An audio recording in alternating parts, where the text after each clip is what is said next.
Welcome to the Deep Dive. Today we're taking a closer look at a passage you highlighted in Genesis 11, specifically verses 25 through 30. Now you might glance at it and think, okay, another genealogy, names, ages.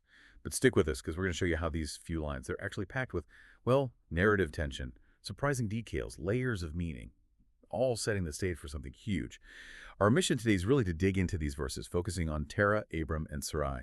We want to pull out the key insights, showing how these seemingly simple details lay the groundwork for really the whole drama of covenant history. It's paving the way for a story that's much bigger and honestly pretty surprising. You might have some aha moments here. Okay, so let's dive in. Our journey starts with verse 25. We meet Terah, who's going to be Abram's father, and right away, even his name gives us a clue. It's rich with meaning.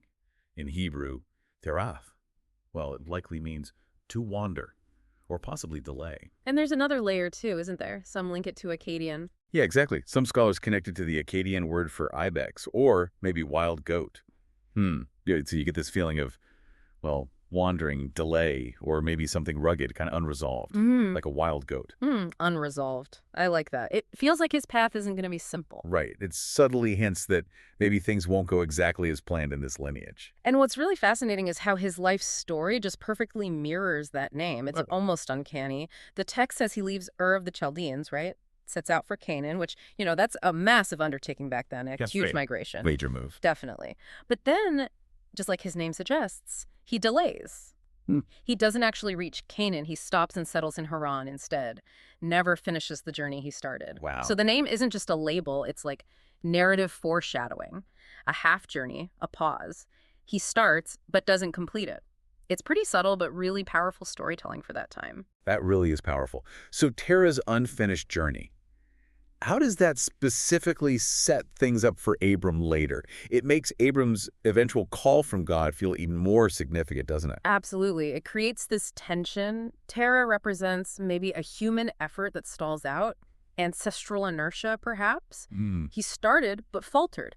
So when God calls Abram later, it's not just keep doing what Dad was doing. No, it's a divine interruption, a redirection. It re-energizes this line that had sort of stalled. Okay, so God takes this wandering, delaying line. Exactly. This line, marked by an unfinished journey, and gives it a permanent, solid promise. It's a real contrast, human effort versus divine purpose. It sets up that God acts even when we fall short. Right. Okay, so moving to verse 26, we're told, when Terah had lived 70 years, he fathered Abram, Nahor, and Haran. And listing sons like this in a trio, that's pretty standard Hebrew narrative style, right? We saw it with Noah's sons. Yeah, it's common pattern. But notice who's listed first. Abram.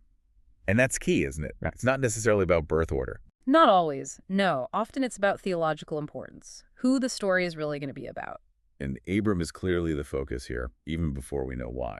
And speaking of Abram, his name, Abram. In Hebrew, it means exalted father.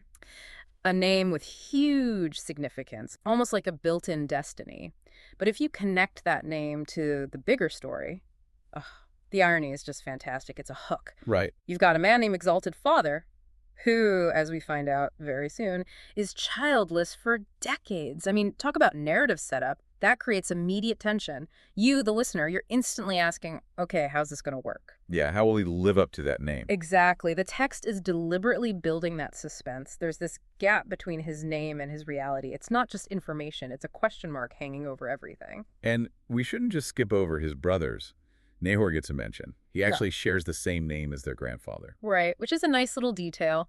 Shows tradition, repeating names to honor ancestors. Kind of reinforcing that family line, that continuity, which was so important back then. Definitely. Grounds them in their culture. But then there's the third brother, Haran.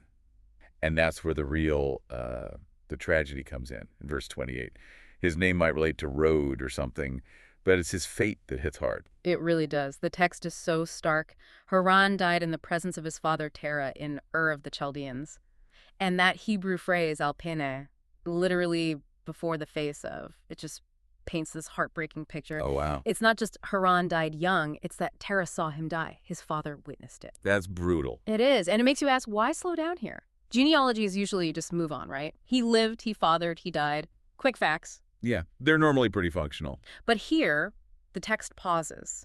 It shows us raw human pain, grief, It's a deliberate choice, heightening the emotional stakes before God's promise even enters the picture. So it's not just recording a fact, it's about creating an emotional landscape for us, the readers. What does putting that detail in? A father witnessing his son's death. What does that tell us about the stakes here, even before Abram's main story starts? It tells us this isn't some dry, sterile account. It grounds the whole story in real human experience. Loss, grief, tragedy. It reminds us that God's big promises aren't happening in a fantasy world. They're unfolding within families marked by sorrow, by the fragility of life. That vulnerability. Yeah, that human cost is part of the backdrop. It makes God's later promises shine even brighter against that darkness. And the text is still layering things, isn't it? Haran dies, but his son Lot survives. Right. And we know Lot's going to be important later, tagging along with Abram. It just shows how interconnected it all is right from the start. Every detail, even the tragic ones, is setting the stage. Okay, now we get to maybe the most crucial piece of this whole genealogical setup. Abram's wife, Sarai, introduced in verse 29. Her name in Hebrew, Sarai, means my princess. A lovely name. Regal. Significant. It is. But then, verse 30 delivers the gut punch. The ultimate narrative stop sign. Sarai was barren. She had no child. It's just so stark, so final. Hits you right away. And what's fascinating linguistically is the emphasis in the Hebrew. It's really strong. The text doesn't just say it once. It basically says it twice, back to back, to make absolutely sure you get it. How does it do that? It says, Karal Hai, she was barren, and then immediately adds, Tanlawale, she had no child. It's like underlining it in bold, twice, almost painfully, driving home this sense of impossibility, this dead end. Wow. It's not just a biological note, it's a massive narrative statement, the natural continuation of this family line. Yeah. Blocked. It practically shouts, no hope here through normal means. So what does that do to the story's momentum? You've had this rhythm, body old, he fathered, generation after generation, all the way from Adam, and then bam, stop, barrenness. The whole narrative just grinds to a halt. What's the effect of that sudden stop? What expectation is being broken? The effect is shock, basically, and heightened anticipation. You've been lulled into expecting this continuous flow, this chain of descendants. Right, the whole point of a genealogy. Exactly. And then chain snaps. It's brilliant storytelling, honestly. In the ancient world, lineage children, that was everything. So for a story about patriarchs, where descendants are key, to introduce your main couple as childless and barren, it flips every expectation on its head. It's telling you right from the start, look, if this promise of a great nation, descendants like the stars, if that's going to happen, it is not going to happen the normal way, not through ordinary human biology or genealogical progression. It has to be something else. It has to be a miracle. It has to be God stepping in. So Sarai's barrenness isn't just like a personal problem for her and Abram. It's a key narrative strategy. Absolutely. It's deliberately setting the stage for covenant grace. God is showing right here that He's going to create a people where, humanly speaking, there's zero possibility. Zero natural possibility.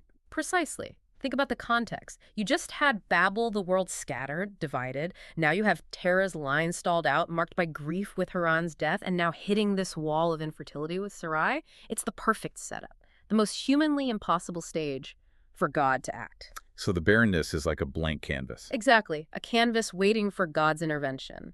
Any child that comes now won't be because of human strength or natural processes. It will be purely a result of divine power and promise. It underscores that this new beginning, it's entirely God's initiative, God's work. And there you have it. A deep dive into just, 6 verses, Genesis 11.2530. But it really shows the artistry, doesn't it, how ancient storytelling worked. We saw how specific names Terah, Abram carry weight, how dramatic ironies are built in, and how these stark statements, Terah's wandering, Haran's witnessed death, Sarai's emphatic barrenness, they all work together to just stop the natural flow. A very deliberate halt. Yeah.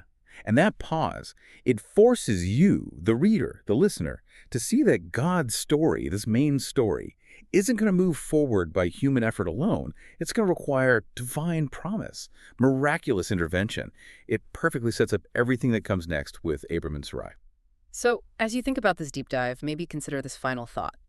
The narrative shows us that sometimes, when things seem totally stuck, when all the human paths look like dead ends, when our own efforts stall out, or the natural way forward seems completely blocked, that might just be the moment, the precise moment the stage is being set for something totally unexpected, maybe even a miraculous new beginning, or perhaps just a different kind of progress we hadn't considered. So, Where in your own life, maybe in a situation that feels like an impossible pause right now, where might the real story be waiting for a different kind of intervention to unfold? Something to ponder.